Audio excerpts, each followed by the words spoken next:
संतरा, मौसमी, नारंगी, माल्टा, नींबू। दोस्तों अगर आपके पौधे ग्रोथ नहीं कर रहे हैं, आपके पौधों में फूल ही नहीं आ रहे हैं, फरवरी का महीना लगने वाला है, तो आपको बहुत जरूरी काम करने हैं। आपके पौधों में ग्रोथ भी होगी, फल फूल भी जबरदस्त आएंगे। तो नमस्कार, मैं मंजू और आपका स्वागत है मंजू गार्डनिंग एंड ब्लॉग में। दोस्तों आज मैं सीट्रस फैमिली के सारे प्लांट, चाहे मौसमी हो, नींबू हो, संतरा हो, माल्टा हो, आपने कोई सा भी पौधा लगा रखा हो तो उसके लिए फर्टिलाइजर बताने वाली हूँ। कुछ जरूरी टिप्स, कुछ बातों का ध्यान रखना होता है। फरवरी का महीना शुरू होने वाला है कल से। अगर आपने अभी तक अपने प्लांट को तैयार नहीं किया या आपके पौधों में फूल नहीं आ रहे, प्लांट ग्रोथ नहीं कर रहे, तो उसकी सारी जानकारी मैं आपको दूंगी। ये फर्टिलाइजर अगर आप अप्लाई करोगे, जो मैं आज डालने वाली हूँ, तो आपके पौधे भी बिल्कुल मेरे पौधों की तरह फूलों से भर जाएंगे, बिल्कुल गुच्छे आएंगे। 6-6 महीने के पौधों में मैं आपको फ्रूटिंग और फ्लावरिंग दिखाऊंगी। तो ये वाला प्लांट देखिए आप, मेरा ये मौसमी का प्लांट है। ये देखिए मौसमी पीली भी होने लगी है, और ये भी ना मेरे यहाँ साल भर भी नहीं हुआ है इस प्लांट को। देखिए इसकी हाइट, लेकिन इसकी मोटाई बड़ी हुई है, और इसमें फूल देखिए, इसमें फूलों से भर गया है पौधा। लेकिन इतने फूल मैं नहीं रखूंगी क्योंकि कुछ दाने भी इसमें सेट हो गए। देखिए कुछ दाने आगे पीछे फूल आए, दाने भी सेट हो गए। तो ये प्लांट वैसे कुल मिला के मेरे यहाँ पर 6 मंथ का प्लांट है ये भी। तो दोस्तों यहाँ पर जो आप प्लांट देख रहे हैं, ये है, एक तो है कागजी नींबू का प्लांट, जो मात्र मेरा 6 महीने का प्लांट है। ये देखिए, और इसमें मैंने कुछ फूल आए थे, कुछ रखे मैंने दाने इसका फ्रूट देखने के लिए। जबरदस्त फ्रूटिंग इसमें हो रही, बहुत ही जूसी या रस वाला हमारा प्लांट है। और ये है कुंभकार्ड वैरायटी का लेमन का प्लांट। बहुत अच्छा रिजल्ट हमें मिलता है, और मात्र 6 महीने का मेरे यहाँ पर ये प्लांट हो रखा है। ये वाला प्लांट जो मैं आप देख रहे हैं दोस्तों, ये है ऑरेंज का प्लांट। और ये ऑरेंज इतने पक चुके हैं, और पकने के बाद इनका टेस्ट ना बड़ा मीठा होने लगा है। इसका जूस, चटनी बहुत अच्छी होती है। इसका पानी पियोगे ना बना के, बहुत ही टेस्टी है। और सना हुआ चाट खाने के लिए भी बहुत टेस्टी, और दिखने में तो सोदार ये लगता ही लगता है। अगर आप एक प्लांट अपने घर में लगा लेते हैं ना, तो बहुत ही सुंदर ये प्लांट लगता है। जो ये संतरे पक चुके हैं, इनको फटाफट से हार्वेस्ट करती हूँ, ताकि प्लांट भी ग्रोथ करेगा। जो न्यू फ्लावर आए हैं वो फटाफट से फल में कन्वर्ट होंगे।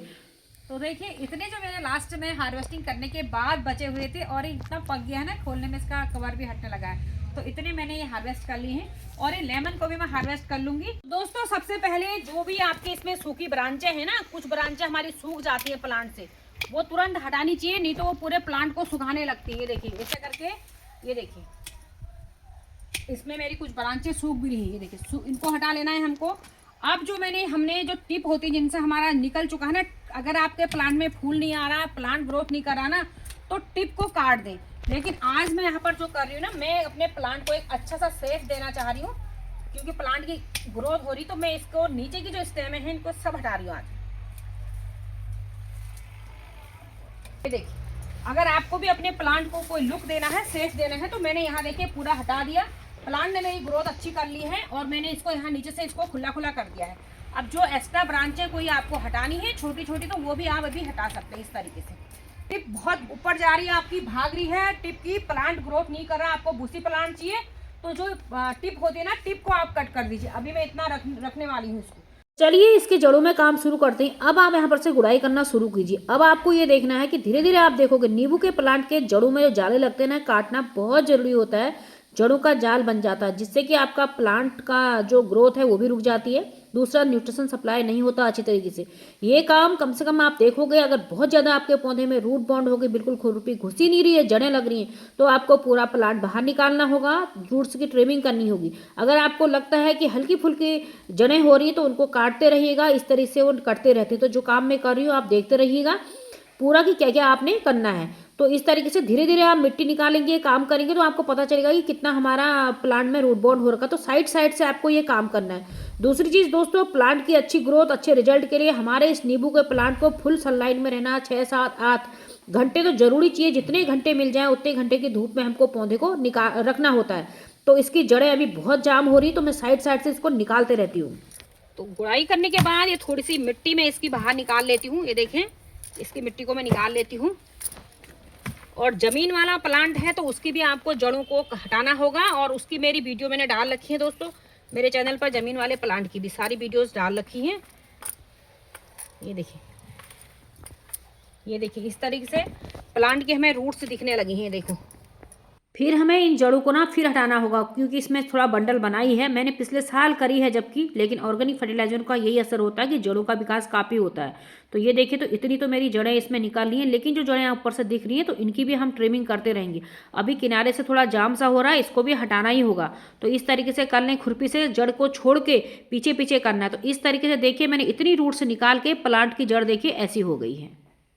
तो दोस्तों सबसे पहले आपको लेना है गोबर की खाद, वो भी बिल्कुल पकी हुई खाद लेनी है। अगर ये ना हो आप वर्मी कंपोस्ट डाल दें तो वर्मी कंपोस्ट आप अपने प्लांट में डालें। उसके बाद दूसरी चीज़ मैं ले रही हूँ, इसमें कैल्शियम, फास्फोरस, पोटेशियम सब कुछ होता है, और कीड़े मकोड़े और ये प्लांट में हमारा फंगस भी नहीं लगने देगा। ये मेरा बड़ा पॉट है, इसलिए मैंने इसमें इतनी जो है राख डाल दी है। ये वुड है, लकड़ी की राख मैंने इसमें डाल दी है। अगली चीज़ में जो इसमें डालने वाली हूँ वो है नीम की खली। ये देखिए, ये भी बहुत ज़रूरी होती है पौधों के लिए, इससे फंगस नहीं लगेगा। और पौधों की जो जड़ें हमारी बढ़ी ना, निमाटोड की जो प्रॉब्लम होती है, यानी गांठ बन जाती है जड़ों में, तो गांठें नहीं बनेंगी। गांठ बनने से पौधा जो है ना न्यूट्रिशन सप्लाई नहीं कर पाता है, उसकी ग्रोथ रुक जाती है। तो ये आपको मिला देना है, ये चीज़ें मैंने मिला दी। अब मैं यहाँ पर एक चीज़ आपको और दिखाने वाली हूँ। ये है दोस्तों, ये है बायो फर्टिलाइज़र। ये है प्रोम भी इसको कहते हैं, यानी कि ये बायो पोटास भी है, ऑर्गेनिक चीज़ है। तो ये जो चीज़ें आपको लेनी होंगी मैं लिंक में सारी चीज़ें लगा दूंगी, अगर आपको लेनी होंगी। तो ये ऑर्गेनिक होती है, तो इसको भी मैंने 1 चम्मच के करीब इसको डाल दिया है।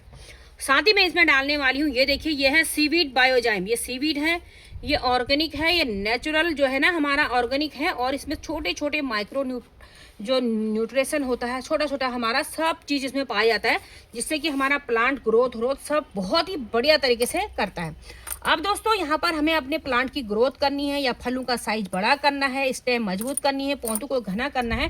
हमारे पौधों के लिए सबसे जरूरी न्यूट्रिशन है कैल्शियम, और कैल्शियम के ऑर्गेनिक स्रोत मैंने काफ़ी सारे आपके साथ शेयर कर रखे हैं। और यहाँ पर मैं जो डाल रही हूँ इसमें कैल्शियम, वो है अंडे के छिलकों का पाउडर। अंडे के छिलकों को मैंने ग्राइंड कर रखा है, तो इनको सुखाने के बाद, ग्राइंड करने के बाद मैं एक सेल यहाँ पर डाल लूँ, तो ये कैल्शियम भी हमारे प्लांट को मिल गया। दोस्तों इन ऑर्गेनिक फर्टिलाइजर को मैं अपने पौधे में अप्लाई करती हूँ, जिससे कि जड़ें भी बहुत विकास करती हैं। जड़ें अगर विकास करती हैं तो हमारा प्लांट हमें अच्छा रिजल्ट देता है, फल फूल हमारे प्लांट में बहुत लगते हैं। तो जितने भी ये फूल आ रखे हैं, सारे फूल हमारे फल में कन्वर्ट होके मेरा ये पौधा पूरा आने वाले समय में भर जाएगा, जिसकी मैं आगे कोई वीडियो शेयर करते रहूँगी। तो इस तरीके से ये काम आपको अपने किसी भी प्लांट में, चाहे वो आपका मौसमी, संतरा, नींबू, अगर आपने अभी तक ये काम नहीं कर रखा है तो इसको आप फरवरी के महीने में, ये काम आपको बहुत ज़रूरी काम है पूरे गर्मियों में उधर को संतरे नींबू लेने के लिए। तो ये चीज़ आपको अपने प्लांट में ये काम करना है, देखना है। अब हमने जो भी इसमें से काम किया है, जो फर्टिलाइजर डाल रखा है, तो उसको ढकना जरूरी है। आप उसको खुले नहीं रखेंगे, खुले रखेंगे तो फिर वो हमारा ना धूप में खराब हो जाएगा हमारा फर्टिलाइजर, ठीक है। इस तरीके से ये देखिए, अब हमने उसके ऊपर जो मिट्टी मैंने निकाल रखी थी, उसी मिट्टी से प्लांट को बिल्कुल ढक दिया है इस तरीके से। ये देखिएगा, ऐसे हमने कर दिया है। और ये प्रक्रिया ना आप सारे प्लांट में करेंगे दोस्तों। अगर आपके कोई सी भी प्लांट, चाहे फ्लावरिंग हो, फ्रूटिंग हो, इस तरीके से अगर रूट बॉन्ड हो गया हो तो रूट बॉन्ड आप सही करेंगे। तो ये देखिए दोस्तों, ज़्यादा रूट बॉन्ड होने में आपको लगेगा कि पूरा प्लांट में कुछ आपका खुरपी घुस ही नहीं रही है, उसके लिए आपको पूरे प्लांट को बाहर निकालना होगा और पूरी उसकी रूट को काटना होगा, तब आपका प्लांट आपको अच्छे से रिजल्ट देगा। और अगर आपने कर रखा है, मैं 2 साल में करती हूँ, मैंने पिछली बार ही कर रखा था, इस साल नहीं कर रही हूँ, अगले साल मैं इसको करूँगी। और ऑर्गेनिक फर्टिलाइजर जहाँ हम अपने प्लांट में अप्लाई करते हैं तो उससे क्या होता है कि जड़ों का विकास काफ़ी होता है, तभी प्लांट का विकास भी होता है। जो लोग केमिकल डालते हैं, 2-4 दाने डालते हैं, उससे प्लांट की ग्रोथ भी नहीं होती, क्योंकि जड़ों की ग्रोथ नहीं होती। तो ऑर्गेनिक फर्टिलाइजर अपनाइएगा, ऑर्गेनिक डालिएगा। बाकी चीज़ें क्या क्या डालते रहती हूँ मेरे चैनल पे है, बहुत सारे ऑर्गेनिक फर्टिलाइजर, घरेलू में लिक्विड फर्टिलाइजर वगैरह सब बनाते रहती हूँ, उनको डालती हूँ। तो मेरे चैनल विजिट कीजिएगा, बहुत सारी वीडियोज़ है, लॉन्ग वीडियो जमीन के प्लांट की, गमले के प्लांट की, तो उसमें आप इन फर्टिलाइजर को अप्लाई कीजिए। तो दोस्तों ये थी लेमन प्लांट की वीडियो। आई होप कि आपको अच्छी लगी हो। प्लीज़ अच्छी लगी तो लाइक ज़रूर कीजिएगा। और आप लोग ना आजकल कमेंट नहीं कर रहे, प्लीज़ कमेंट कीजिएगा आपका मौसम कैसा हो रहा है। और जब मौसम ना सही होने लगे, कोहरा हट जाए, गर्मी होने लगे, तो ही आप अपने प्लांट पे ये काम कीजिएगा। तो मिलती हूँ एक नई वीडियो में, तब तक bye bye, happy gardening, take care. और आपको कोई चीज़ की जानकारी चाहिए तो आप कमेंट कीजिएगा। तो बाय बाय।